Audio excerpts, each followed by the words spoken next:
Hello दोस्तों, आप सभी का स्वागत है railway knowledge guidance and training के इस मंच पे। आइए आज सभी के समक्ष मैं फिर हाजिर हो चुका हूँ। एक ऑफिशियल नोटिस को जो है नोटिफिकेशन को लेके हाजिर हो चुका हूँ, जो सीएन नंबर 4/2025 है, जो रेलवे के रिगार्डिंग है।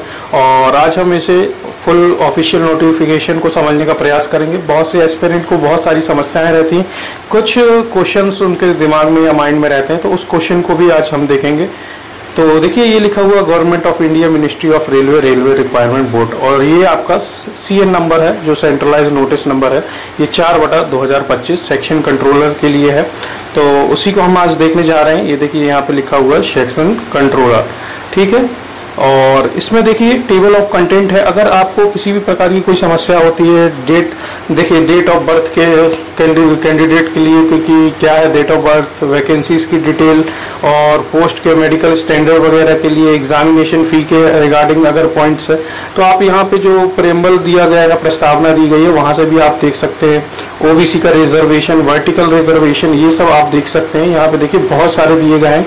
और ये जो सर्विंग कैंडिडेट होते हैं उनके लिए एनओसी वगैरह का जो प्रावधान होता है, एनओसी फॉर्म जो प्रेजेंट एम्प्लॉयर है उनके लिए है। रजिस्ट्रेशन, हाउ टू अप्लाई, किस प्रकार से अप्लाई करना है, डॉक्यूमेंट वेरिफिकेशन किस प्रकार से होगा, कैंडिडेट की लाइव फोटो फॉर एप्लीकेशन, वो सब इस पॉइंट्स में दिया गया, इस टेबल में दिया गया। तो इस टेबल को बहुत अच्छे से समझने का प्रयास करना। और अगर आपको किसी भी इस टॉपिक में कंफ्यूजन होता है किसी भी सब्जेक्ट में कि हमें सीबीएटी के रिगार्डिंग कुछ पॉइंट देखना है, तो यहाँ पे 13.2 है, इस प्रकार से देख सकते हैं। सीबीटी जो 1 होगा कंप्यूटर बेस्ड, तो 13.1 या 13.1 में देख सकते हैं।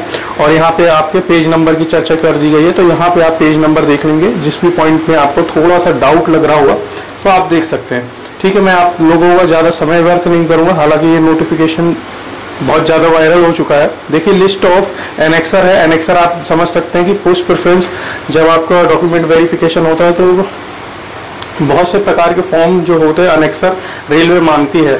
तो आपका सर्टिफिकेट है, जो डॉक्यूमेंट वेरिफिकेशन में कास्ट सर्टिफिकेट है, एसटी/एससी कैंडिडेट के लिए फॉर्मेट है, तो वो सब ये फॉर्मेट आपको दिए गए हैं। ये अनेक्सर दिए गए हैं। अनेक्सर इसमें पीडीएफ में संलग्न है, आपको मिल जाएंगे इसी पीडीएफ के एंड में, तो आप लोग देख लेंगे। जिसको भी अगर कुछ कन्फ्यूजन हो रहा होगा तो वो क्वेश्चन के माध्यम से कमेंट जरूर कीजिएगा कि मुझे सर इसमें थोड़ा सा कन्फ्यूजन है, ठीक है। हालांकि हम लोग ने भी बनवाया है और बनाया था अपने समय में, तो ये सब चलता रहता है।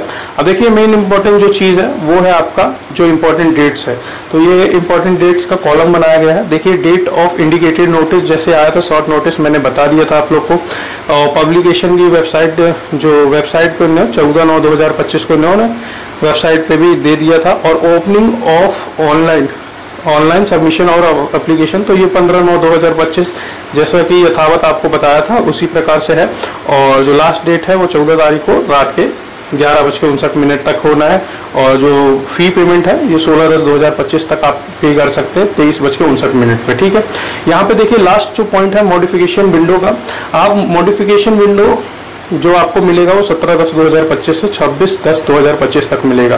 परंतु आपको ये नोट करने वाला पॉइंट है, detail field in create an account from the chosen RRB can not be modified. तो आपको देखिए अगर कोई बंदा है वो आरआरबी अजमेर भर देता है और अब उसको आरआरबी इलाहाबाद जो है था जो प्रयागराज हो गया, तो वो भरना है, तो आप आरआरबी अपनी चेंज नहीं कर सकते। इसमें ये पॉइंट बहुत ही बोल्ड अक्षरों से लिखा गया है कि RRB can not be modified, तो आप आरआरबी अपनी चेंज नहीं कर सकते। एक बार फॉर्म भरिएगा, पूरी डिटेल देखिएगा कि कहाँ कितनी सीट है, उस प्रकार से आप अपना निर्णय लेंगे कि आपको फॉर्म कहाँ भरना है। इतना पॉइंट आप लोगों को समझ में आ चुका होगा, आई होप। अब देखिए date of during the which eligible candidate must provide their scribe detail. तो देखिए बहुत से विकलांग ऐसे एस्पिरेंट होते हैं जो अपना स्क्राइबर लेके जाते हैं, तो उनकी डिटेल वगैरह फिल करने का यहाँ पे डेट दिया गया है, तो आप जरूर भर लीजिएगा। अब ये देखिए dates of CBT and other stage of requirement process shall be intimated from the time to time through the website of railway requirement board. तो ये बोल रहे हैं कि जो भी रिक्रूटमेंट की प्रोसेस है वो आपको दिन प्रतिदिन आपको ये जो ऑफिशियल वेबसाइट है आरआरबी की उस पर आपको मिल जाएगा, तो आप लोग देखते रहेंगे। ये पॉइंट बताया गया इनके द्वारा। अब कुछ और भी इम्पोर्टेंस हम देख लेंगे, देखते हैं। तो देखिए दोस्तों, ये लिखा है details of vacancy at a glens, एक झलकी में आपको ये डिटेल वगैरह बताया गया कि 35,400 बेसिक है, सेक्शन कंट्रोलर की वैकेंसी है, 6 जो लेवल है और उसका मेडिकल स्टैंडर्ड A2 है और आपकी एज जो है वो 20 से 33 वर्ष है, परंतु कैटेगरीज के अकॉर्डिंग इन पर छूट भी मिली है। और अगर टोटल सीटों की हम चर्चा करें तो टोटल सीट भी इनके द्वारा बताई गई है, 368 सीट इनके द्वारा दी गई है रेलवे के द्वारा। और ये आपका नोट रिजर्वेशन दिया गया है कि किस प्रकार से ST/SC OBC non criminal EWS ex serviceman और PWD कैंडिडेट्स को रिलेक्शन के मायने हैं, मतलब एज कि आपका एज किस हिसाब से बढ़ाया गया है, मतलब कितनी छूट दी गई, वो पॉइंट्स इसमें बताया गया है। Important instruction online registration submission of application. तो ये देखिए, एक इसमें पहला नंबर जो पॉइंट है वो बहुत ही समझने योग्य है, बहुत से एस्पिरेंट ये भी पूछते हैं। The closing date of the online submission of application otherwise, देखिए that is as on 14/10/2025, candidate waiting for the final result. देखिए ऐसे एस्पिरेंट जो 14/10/2025 तक फाइनल रिजल्ट के लिए वेट कर रहे हैं, यहाँ पे साफ साफ लिखा गया है waiting of prescribed educational qualification are not eligible to apply. तो वो एलिजिबल नहीं होंगे इस फॉर्म को अप्लाई करने के लिए। तो इस पॉइंट को थोड़ा सा ध्यान दीजिएगा। अगर आपका सर्टिफिकेट यहाँ तक नहीं मिल पा रहा 14/10/2025 के दिन तक भी, तो आप इस जो सेक्शन कंट्रोलर की वैकेंसी इसके लिए आप एलिजिबल नहीं होंगे। तो थोड़ा सा आप इस ध्यान दीजिएगा, ठीक है। इस प्रकार से बताया गया है। और भी पॉइंट्स हम देखते हैं। तो देखिए दोस्तों, ये जो 3 नंबर पॉइंट है, ये स्टेज ऑफ एग्जाम दिया गया है। इसमें दिया गया there shall be single stage computer based test followed by computer based aptitude test and document verification and medical examination. इससे ये समझ में आता है कि बहुत से एस्पिरेंट ये पूछ रहे थे कि सेक्शन कंट्रोलर के जो पोस्ट है उसके लिए क्या हमें PT और मेंस देना पड़ेगा, 2 एग्जाम होंगी क्या? बिल्कुल नहीं, सिंगल स्टेज यहाँ पे लिखा हुआ है, एक ही CBT होगा। परंतु हाँ, एप्टीट्यूड टेस्ट है वो जरूर आपका होगा, उसके बाद डॉक्यूमेंट वेरिफिकेशन और फिर मेडिकल एग्जामिनेशन होगा। तो आप लोगों को थोड़ा सा इस चीज को ध्यान देना है। और दूसरा जो पॉइंट है, ये देखिए यहाँ short listing for various stage लिखा हुआ है। तो इनके द्वारा बताया गया कि रेलवे क्या करेगी, 8 गुना लेगी और आपका जो एग्जाम होगा, एक तो CBT होगा तो उसका 70% वेटेज होगा और जो आपका जो एप्टीट्यूड टेस्ट होगा वो 30% उसका वेटेज होगा, तब जाके आपका मेरिट बनेगा, ये बताया गया है। इस पॉइंट में देखिए नेगेटिव मार्किंग की चर्चा की गई है, जैसे कि आप लोग को ज्ञात होगा या आप लोग जानते होंगे, 1/3 रेलवे अपना क्या करती है, नेगेटिव मार्किंग करती है, आपके नंबर काटती है।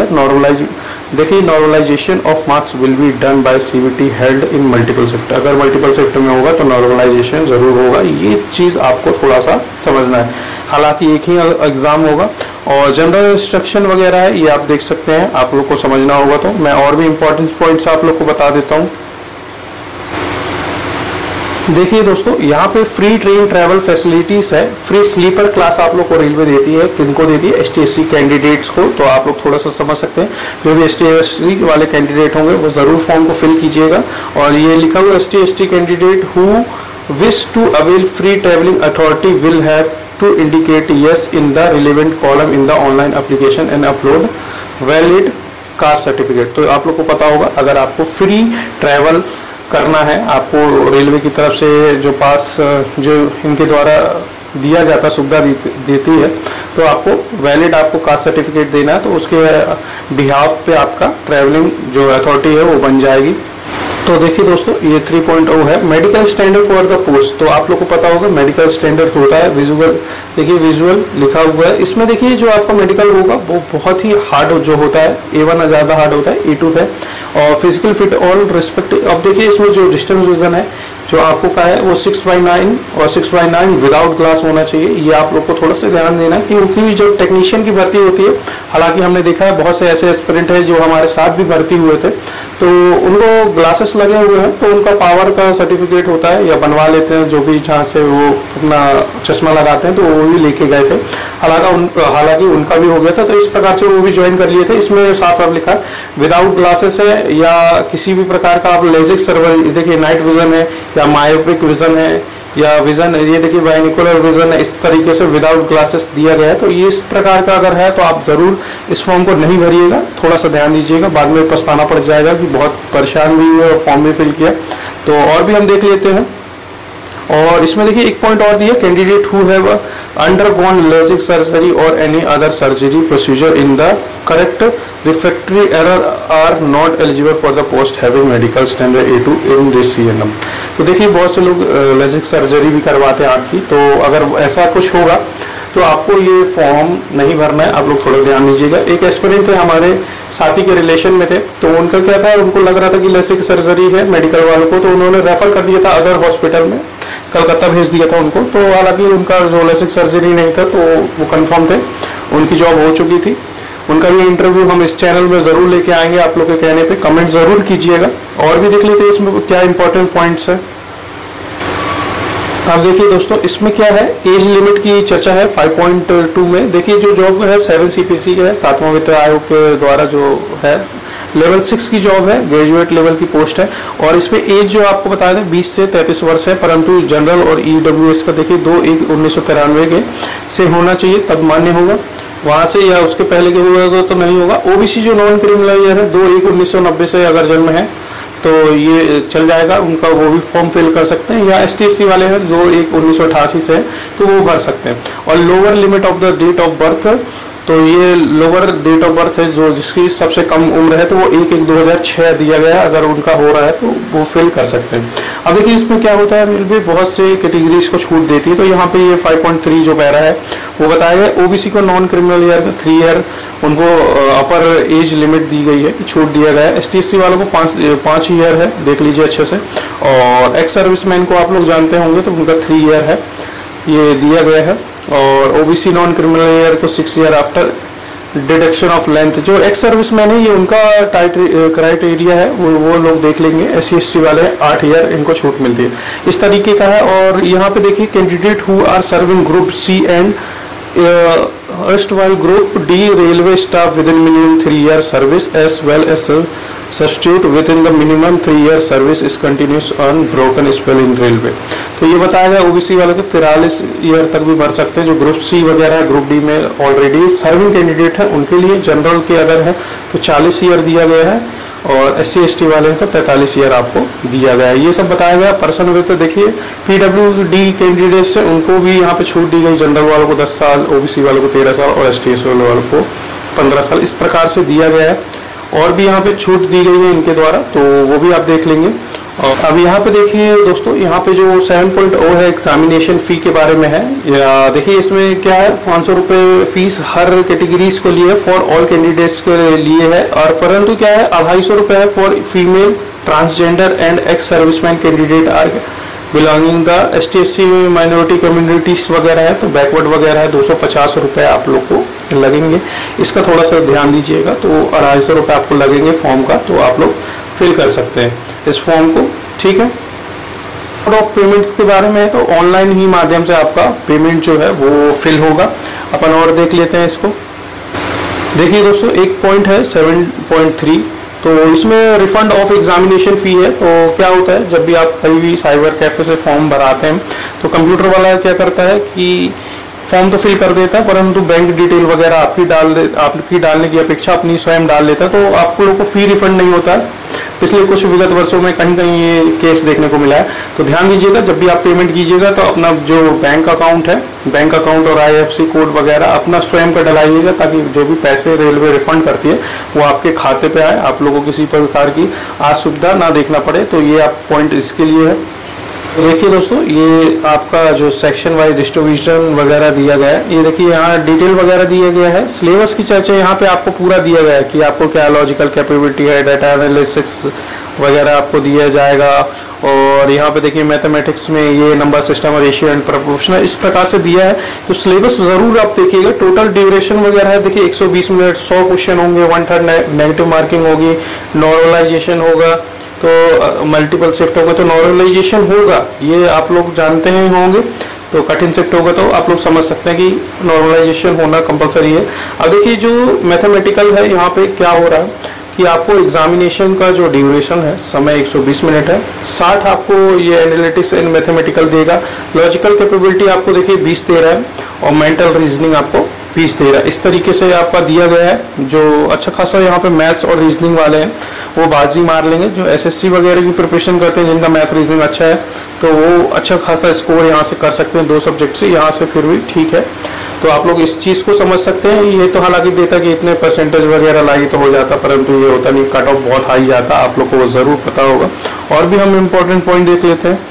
ये जो देखिए दोस्तों, ये जो पॉइंट है लाइव फोटो कैप्चरिंग के बारे में बताया गया है कि लाइव फोटोग्राफ होगा। जो आप जब भी फॉर्म भरते हैं तो आप रेलवे क्या करती है, लाइव फोटो लेने लगी है। और इस प्रकार से बताया गया है कि ये देखिए, इंश्योर ड्रेस जो yourself in non white clothing, तो आपको वाइट कलर के नहीं वो करना है, non white, preferably in dark colour to maintain contrast with the background, मतलब कंट्रास्ट और बैकग्राउंड वगैरह मेंटेन करना है। तो ये इंश्योर वगैरह करने के लिए बताया गया है, ये पॉइंट उससे रिगार्डिंग है। 14.5.1 है, जो इसमें क्या बोला गया है कि आपको ब्लैक इंक पेन यूज करना है साइन वगैरह के लिए, सिग्नेचर के लिए, ठीक है। The signature must be signature by the candidate only, मतलब कैंडिडेट स्वयं ही सिग्नेचर करेंगे। अब देखिए, the signature must be running hand writing, तो थोड़ा ध्यान दीजिएगा, रनिंग हैंड राइटिंग में देना है, not in block, capital and disjoint. तो बहुत से लोग क्या करते हैं, अपना अगर आपको नाम लिखना है, किसी व्यक्ति का नाम लिखना है तो राहुल इस तरीके से ऐसे आप लोग लिख लेते हैं, हालांकि घसीटा मारना है, जैसे आप लोग साइन करते हैं उस तरीके से आपको जैसे साइन करते हैं घसीटा में वो करना है। इसका मतलब ये है, ये स्पेसिफिकेशन जो सिग्नेचर है उसके बारे में बताया गया है कि जेपीजी है कि जेपीईजी है, और कितने जो साइज है फाइल का साइज यहाँ पे देख लीजिए। बहुत से लोग कंफ्यूज रहते हैं, 30 KB से जो 49 KB है उसके बीच में होना चाहिए। तो ये आपको डिटेल दी गई है, तो आप लोग इसको देख लेंगे। तो देखिए दोस्तों, ये जो आपका पैरामीटर है PWD सूटेबिलिटी के बारे में है। तो ये देखिए, VI वालों का नो दिया गया है, हेयर इम्पैक्ट वालों का नो दिया गया है। अब देखिए यहाँ पे ये OD और MD वालों को भी नो दिया गया है, इसका फुल फॉर्म ऊपर दिया गया है, आप देख सकते हैं। परंतु ये LD वाले हैं जिसको लोकोमोटर डिसेबिलिटी कहते हैं, जो OA है 1 आर्म या OL है 1 लेग वाले, वो इस फॉर्म को भर सकते हैं। तो थोड़ा सा ध्यान दीजिएगा। PWD कैंडिडेट बहुत से होते हैं, उनमें अलग अलग प्रकार होते हैं, विजुअल इम्पैक्ट वगैरह के, हेयरिंग इम्पैक्ट वगैरह के, तो उनके लिए ये फॉर्म नहीं है। ये देखिए, जो आपका 1 लेग या 1 आर्म वाले हैं वो भर सकते हैं। तो इस चीज़ को समझ सकते हैं हम। डायरेक्ट अब वैकेंसीज की डिटेल देखते हैं। इस प्रकार से देखिए, ये इनके द्वारा वैकेंसीज का चार्ट निकाला गया है, ये आपका चार्ट दिया गया है। अब देखिए, अहमदाबाद में WR में जनरल की 7 है, ST SC वालों की इतनी सीटें दी गई है, ये आप देखेंगे। मैं इसमें सिर्फ इम्पोर्टेंट की चर्चा करता हूँ जहाँ पे लोग भरते हैं, जैसे कि अजमेर आपका हो गया है। NWR में देखिए जनरल की 12 सीटें, टोटल यहाँ पे 30 सीटें हैं। तो ये देख लीजिए, SC ST वालों के लिए, OBC वालों के लिए 7 सीटें, इस प्रकार से WCR का भी इसमें दिया गया है। और अगर हम बात करें, देखिए एक तो अजमेर हो गया, बहुत से लोग भुवनेश्वर भर देते हैं, भुवनेश्वर का भी आप देख सकते हैं। हम देखना चाहेंगे कोलकाता का, क्योंकि वहाँ पे भी अपना यूपी बिहार वाले ज़्यादा भरते हैं फॉर्म। ER में देखिए सीट मात्र 25 दी गई है, और यहाँ पे SER में मात्र 3 दी गई है, जिसमें 14 जनरल की दी गई। तो इस चीज़ को थोड़ा सा ध्यान दीजिएगा। मुंबई में भी ठीक ठाक सीट है, 24 यहाँ पे दी गई है CR में, तो 10 जनरल की सीट है। मतलब सीट तो हर जगह ही कम है, आप लोग देख सकते हैं। WR में देखिए 18 सीट है मात्र। और देखिए जो इम्पोर्टेंट है मुजफ्फरपुर वाले, मुजफ्फरपुर और ECR में जो आता है 10 जनरल की सीट है, और यहाँ पे टोटल 21 ही सीट है, बाकी का SC ST और OBC वालों के लिए है, तो आप लोग देख लेंगे। और पटना के लिए देखिए मात्र जनरल की 3 सीट है, यहाँ पे आपकी टोटल 5 सीट है। तो पटना में हर बार वैकेंसी कम निकलती है, तो इस बार भी कम ही निकली। देखिए ये प्रयागराज है, NCR में देखिए मात्र 16 सीट है, जिसमें जनरल की 7 है और NR में 4 है, टोटल यहाँ पे 7 सीट दी गई है। तो आप लोग देख सकते हैं, रांची में ही देख सकते हैं मात्र 6 सीट है, यहाँ पे SCR में 9 सीट है। देखिए ECR में ज़्यादातर कंपटीशन ECR वगैरह में होता है, आप लोग देख सकते हैं। और जो यूपी वाले हैं NCR के क्षेत्रों में ज़्यादा होता है, अजमेर डिवीज़न में ज़्यादा होता है। रांची में भी देख सकते हैं 6 सीट है, यहाँ 9 सीट है। तो इस प्रकार से अब देखिए तिरुवनंतपुरम में ठीक है ठाक है सीट है, यहाँ पे भी 19 सीट है, जिसको तिरुचि बोलते हैं साउथ में। यहाँ पे जनरल की 7 सीट दी गई है, और बाकी ST SC और OBC वालों की सीट दी गई। यहाँ उम्मीद कर सकते हैं कि थोड़ा कट ऑफ कम जाएगा, हालांकि ये डेवलप स्टेशन है तिरुवनंतपुरम, तो आप लोग देख लेंगे, यहाँ पे आप लोग ज़्यादा चांसेस है। तो अब उस प्रकार से टोटल 368 ही सीट आप लोग को दी गई है रेलवे के द्वारा। तो आप लोग इस चीज़ को समझ सकते हैं। और अनेक्सर वगैरह आपको यहाँ पे दे दिए गए हैं, अनेक्सर आप लोग को जैसे भी फिल करना है। अगर किसी प्रकार की समस्या जा रही होगी, देखिए SC ST वालों के लिए इस प्रकार से फिल करना है, यहाँ पे फिल करके उसमें सील मोहर वगैरह करवाना है। अगर आपको किसी भी प्रकार की समस्या जा रही होगी तो कमेंट जरूर करिएगा। मिलते हैं नेक्स्ट वीडियो में, फिर मिलेंगे, तब तक लिए जय हिंद, वंदे मातरम।